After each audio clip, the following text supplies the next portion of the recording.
Shalom, Chag Urim Sameach, Happy Hanukkah. I hope that your days have been and will continue to be filled with the light and the love of the festival season. This week's Torah reading is Mikketz, which is always read during the Shabbat of Hanukkah. And in it, Joseph is finally released from prison and brought to Pharaoh to interpret two dreams which none of Egypt's magicians had been able to do. When I was looking at the text this week, trying to prepare, it hit me that first the biblical narrator tells us the details of Pharaoh's dreams, and then Pharaoh himself relates the dreams to Joseph. So why take up all that ink telling us, the reader, something we already know? Well, if you've studied with me or listened to these videos, you know that I'm very big on understanding that if there's something that's repeated in the Torah or something that seems superfluous, there's a reason. This time is no exception. When Pharaoh repeats the dream, he includes details that the biblical narrator didn't. In other words, he embellishes the story. I don't think this was to just try and trip Joseph up, but it was the reason that all of Pharaoh's other magicians and dream interpreters failed. They missed important details. But because Joseph acknowledged that God was interpreting the dreams, he was successful. And like any good business person pitching an idea, offered a solid solution to the problem. So what happens next? Pharaoh elevates him to a very high status, second in the land.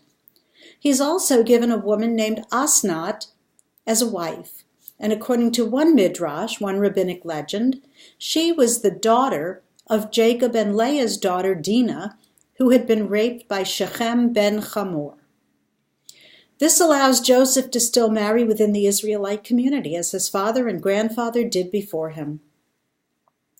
Joseph and the dreams come in 3 sets of 2, underscoring the importance of their messages. In a way, they also illustrate Joseph's transformation from a full-of-himself teenager to a capable yet humble leader. His first set of dreams, suggesting that he would rise above his family, does indeed come true, but it gets him thrown into a pit and sold into slavery. The 2 dreams he interprets in prison can be seen as personal progress, but don't yield immediate results. The third set, Pharaoh's dreams, bring him out of darkness and into the limelight, for which he is now ready. Along with humility and an understanding that his ability to interpret dreams comes from the Divine One, Joseph also learns when to speak and what to share. However, when confronted with his brothers when they come to purchase grain during this worldwide famine, his humility seems to go out the window, and he toys with them, causing much anguish to them and to his father Jacob as well.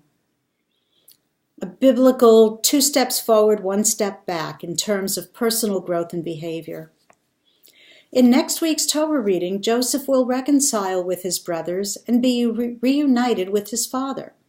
But he's been away too long, and the family damage has been done. When we've been hurt, it's so tempting to be vengeful and to want to hurt back. The sign that we have truly grown as individuals and become people who make a positive difference in the world are those who learn a lesson of what not to do from this part of the Joseph story.